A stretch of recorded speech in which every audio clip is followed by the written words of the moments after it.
Hi everyone and welcome to today's tutorial. My name is Dr. Anthony Cliff and today's a very quick tutorial just getting you up to speed with what questionnaires are and the three different types.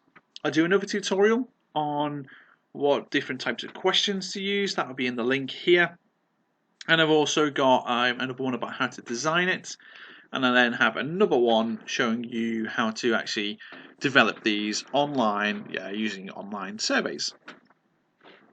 So, what is a questionnaire for those of you who don't know? Well, they're a really effective method of quantitative data collection.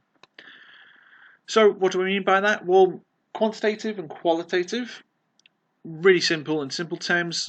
Quantitative data is from a positivistic paradigm, which basically believes there's only one truth, that laws of nature, for example, are governed by everybody. There's only one particular truth, and it's your job to go out and find that. And the only way to do that is through statistical analysis and using stats and numbers.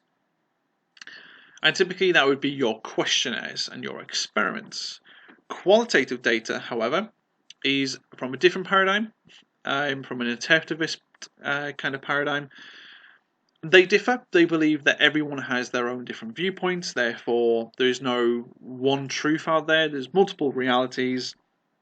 And that's why they would do interviews and observations and focus groups to then try and find that out. But we're from the positivistic paradigm when we're using questionnaires, so that's where we're going to focus today. So they're really useful because a researcher who wants to find that one truth, and is very objective, well, you want to use a tool that can collect data that's standardized and that's numerical, but more importantly is from a very large number of respondents, and make it easy for yourself, it's easy to collate and analyse. So questionnaires are used to collect this sufficient data so that statistical tests can be used to understand the links between variables and to offer generalisations of that data and the population in question. So this is a real key difference between a questionnaire and an interview, because an interview, you can't really generalise the population based off the interview. However, you can from a questionnaire. So, Ackroyd and Hughes back in 1992 identified three types of questionnaire surveys: factual surveys, attitude surveys, and explanatory surveys. Now, as time has progressed, they've kind of melded into one and the same. So the way we typically go about doing a questionnaire now is through the delivery. So there's three different types, which can always have the factual and attitude and explanatory all in one, or you may have those individual ones. But what we're focusing on today is all about the delivery of that. How are you going to get that questionnaire to your population? So the three choices that you have in modern day research is online, face-to-face, and postal. So then, let's start off with our online questionnaire, which is certainly in relatively the last 10 years or so, has really seen a boom in their uptake in research. Now, this started off mainly with companies using them for feedback to actually establish researchers using online questionnaires more and more. So why do you do that? Well, the first big one is wide participation. Really, really important. So you can be anywhere in the world effectively and sample every single person in the world providing they have internet access. So for example, you can sample the entirety of the UK or the entirety of a company through using their email and through using the internet. Or for example, say if you're based in the UK and you're wanting to look at a particular aspect of a province in Canada and you want to just investigate that with all people in that province, well, it's going to cost you money to head out there and to physically go out and give them postal questionnaires or face-to-face. You can do it all online from the comfort of your own home or office. Pretty useful as well to access participants who may be reluctant to air their views if the questionnaire was conducted face-to-face. Certainly with medical studies, LGBTQ kind of studies, infectious disease studies, it's been found that online questionnaires are incredibly useful for accessing that participants, accessing that population who might have been reluctant to speak face to face. So really, really useful. Cost and time. So online questionnaires are typically the cheapest and the quickest to not only develop but also complete and pay for. So they're much quicker and cheaper than face-to-face, and certainly a hell of a lot cheaper than postal questionnaires, because you don't require any printing costs or any research costs. Now, online questionnaires are often free, or certainly for a very small nominal amount. If you're a student or a staff member at a university, then you should have access to a system called online surveys. I have a link in the box now that's just popped up, and that is telling you how to set them up in online surveys. That is entirely free for academic members and certainly for students of a university, so do make use of that resource. Finally, as well, online questionnaires are the quickest form for respondents to complete and for you to analyse, so that is another bonus for you to consider. Other benefits that are really highlighted in an online questionnaire is bias and error, and its ability to reduce that from your data set. So because you're not present, this reduces the likelihood of bias in how the question is asked. So no inflection of speech on a particular question might change the meaning of it. And it also ensures that anonymous answers are answered truthfully, because they don't know you, you don't know them.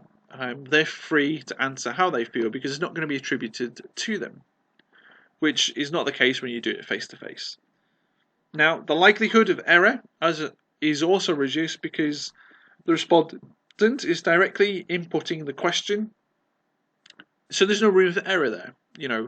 They might say yes, and you might accidentally put down no if you're doing it face to face. So there's no room for error, no room for interpretation. Also, because they're inputting it directly into an online system, that data is directly transferred into statistical software packages, which further reduces error. So if you had to analyse the data on paper, you then have to transfer that over into a system and code it. There's always room for human error to make that to be wrong, so that does reduce that. It's not all rosy though, there are some limitations to consider. So while access is one of its biggest strengths using online questionnaires, it's also one of its biggest weaknesses. And that's because if you distribute this online, then the only people who have, first and foremost, internet access can access your online questionnaire. So while we're now in 2020, of course, and that gap has significantly narrowed, those people who are offline, there's still a significant older population, over 60s, over 70s, who very rarely have internet access or have no internet access at all. So you're already discounting a very valuable part of that population group. They just never get a chance to see it. Also, vulnerable members of society may well not have access, and certainly the younger generation, certainly younger children, won't have access either. So you're effectively discounting parts of the population already before you actually go out and distribute it. So that is something to be aware of. Sampling bias is an issue, and it's a similar theme of access because it could be viewed as spam. So if it does go through to their email box, they may not click on it, or they may just think, oh, I don't know what this is, I'm not going to answer. It might be captured by firewall and email filters. So again, before you even send it out, the participant may not even ever know that it's been delivered to them at all, and that can seriously limit their response rates. Speaking of response rates, well, they're typically pretty poor for online questionnaires. On average, between 23%, but pretty average is around about 10%. So if you know, for example, that you need 100, let's say 100 questionnaires to come in for your particular population, that's the sample that you need, then you need to make sure it's being distributed and read by at least 1,000 people working on that 10% rule. Obviously, if we're going up to 250, that's 2,500 people. It all escalates and goes up and up and up. So you've got to be sure, if you know what number you need to hit, that keep in mind the average response rate is around about 10%. Now, one that you do miss, and this only really comes apparent once you've done research for a while and using different methods, is the lack of extra data. Now, what I mean by this is, if you've ever distributed paper, face-to-face or postal questionnaires, often a respondent will scribble some notes in the margins or around the question, which provide some extra data, and often a useful point for analysis as well. So, certainly for postal questionnaires, this happens quite a lot, where they may answer a yes or no question, and they'll justify that by writing some little comments in the margin. So it doesn't always occur, and certainly it's not going to be make or break your data, but it can often is certainly provided me some useful analysis in the past to justify why they've said something, or it's provided a really good tool for me to think about if I'm doing some follow-up interviews to kind of follow that a little bit further. What about face-to-face questionnaires then? The old classic interview. Well, they typically have the highest response rate of all the different types of questionnaires. And that's because when you approach the individual, you get them in the here and now. And if you do get chatting and they're happy to agree, well, they kind of feel obliged to participate when the researcher is present, because you're physically there giving up your time as well as they're giving up their time. The biggest challenge I always find with face-to-face is just getting that first barrier, but getting someone to stop to hear you out. Once they get a chance to hear that, they're often more likely to say yes and complete your study.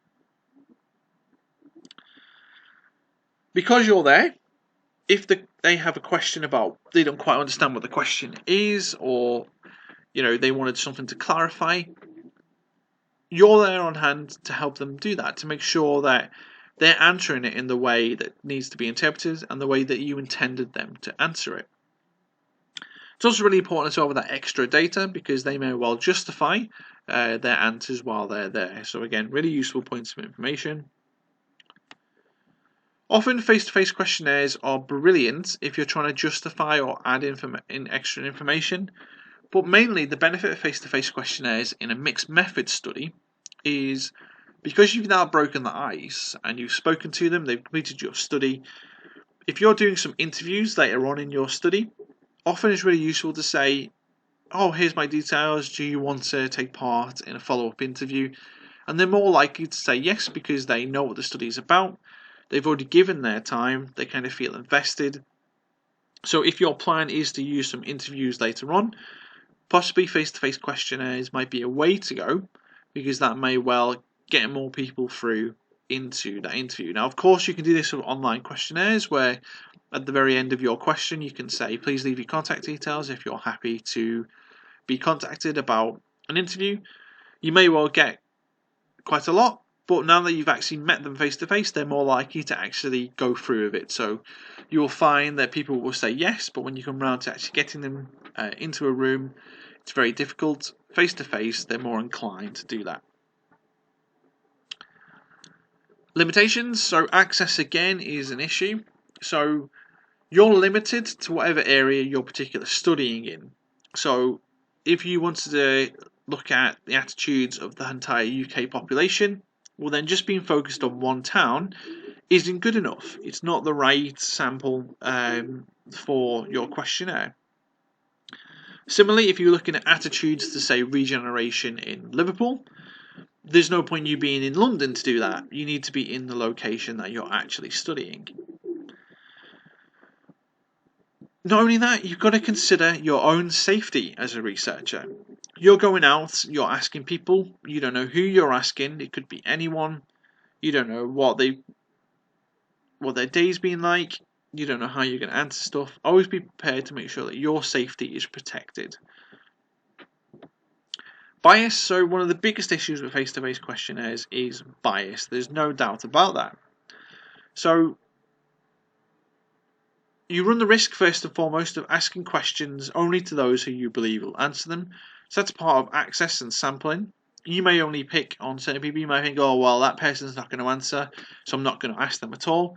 You're already discounting them from your study. But the main bias really in terms comes of you being physically there. So the presence of the researcher will influence their answers, because they believe that, well, I better say this because that's what the researcher wants to hear. And it's that mentality that a lot of people have. So online questionnaires eliminate this completely, but face to face, it is very much there forefront in people's minds, and is one of the biggest limitations to face to face questionnaires. Time, well, they're incredibly time consuming because not only have you got to print them off, you've also got to physically get to locations, and you've got to then code them by hand and put them into SPSS. Now, what's also an issue with this in terms of time is also linked to access. So it is no use you going to a particular location, standing from 9 till 12 o'clock in the day, doing it once, and whatever you've got, that is it. That's not good enough for face-to-face questionnaires. You have to stand in multiple locations, you have to span there in multiple weather events, and certainly multiple days of the week and multiple times to make sure you've got a really good sample of that population. So very time consuming. And cost, so while not as cheap as online questionnaires, they're certainly nowhere near as expensive as Postal. So they're kind of immediate kind of ground. So of course, researcher time is going to be your biggest cost, your biggest research time of getting to a location, costs for that. And the issue as well that you've got in terms of cost is that basically getting there to the location is really important. So you can eliminate costs by having this hybrid where you may well use an iPad or a phone. So the questionnaire is held online, but you're asking them face to face. And last but not least, we have our postal questionnaires. So what's the key benefit of postal questionnaires? Well, one is about distribution. Really effective if you're looking at town or a smaller location. You can ensure that at least every household has been delivered it because you've physically gone about delivering it to them. So you know that they've at least had access to it. Also really useful for strategic random sampling. So for example, if you know you need a certain set number of houses to be in a town to be asked, well then you can ask every second house, for example. You may do every odd house or every even house, or you may just decide to pick certain different types of streets using different methods, different sampling methods. But at least you have control over that. You know who's going to answer it. You've got that control, which you don't have on the other two. Time. So once you've sent them out, which can be labour intensive, but once you've set them out, you simply sit back and wait for that data to come in. So you simply give them out, and then hopefully they'll post them back, and you can crack on with other stuff while you're waiting for your data to come in. What are the limitations then? So the biggest limitation is cost. Cost is such a limitation to postal questionnaires because they're very resource intensive. You've got to print out your questionnaires first and foremost. You may have 250 of them is a minimum. You may have 1,000. You've got to print them off. Then you've got to then put them into some prepaid envelopes. Again, very costly. You then can save some money by driving to the location and handing them out personally, so that therefore you've got some cost for your own time. If you don't do that, you then got to pay to send them off. You then got to spend time finding out all the information for each of those locations and physically putting them into an envelope, putting them on the envelope, sending them off. And then you've got to get the cost of them getting back to you. So response rates, well, they often do suffer from poor response rates. Now, you can alleviate this in some way, so it's not as bad as online questionnaires, but they're not as good as face-to-face. So ways to alleviate then some of these postal questionnaire response rates is making sure they don't view it as spam, getting them engaged, getting them on board with your project. So how do you do that? Well, manila envelopes has been proven to be really effective. Also having a university watermark on any papers or designs or even the envelope itself makes it look a bit more official. Having a first class return stamp, also more likely people to give back because you spent time. And finally, the most effective thing I've always found in my research whenever I've done postal is having a cover letter a letter explaining what the project is, showing them that you're a student or you're a researcher and what the project is about. So just trying to get that community buy-in. Really important. Time consuming, so like I mentioned before, along with the cost, it's very time consuming to go out and deliver them. But the main issue really is you don't really know if people have said, "Oh, I'll do that next week. I'll complete that. I'll send it off," or it might get lost in their other mail. How long do you wait? Do you wait a week? Do you wait a month? Do you wait 2 months, 3 months, 4 months? How long do you wait until you cut off the dates for any questionnaires to come back to you? Very, very difficult. Certainly if you haven't got enough coming back yet, very difficult to think, well, I've got to move on here, I've only got limited time. When do you have a cut-off date? So, really important to think about. And finally, you will always have some form of selection bias. So, over 50s and females are always more likely to fill in and post back questionnaires than any other subgroup. So, you might be wary of how your data may well be skewed off the base of that. So that's certainly a whistle-stop tour of the 3 different types of questionnaires. What questionnaire type do you prefer? Let me know in the comments or the little quiz that's popped up here. In our next tutorial, I'm going to talk about the different types of questions. And then in the following tutorial, I'll talk about questionnaire design. And then if you are doing some online questionnaires, I'll show you how to generate one of them in online surveys. So, thank you for your time.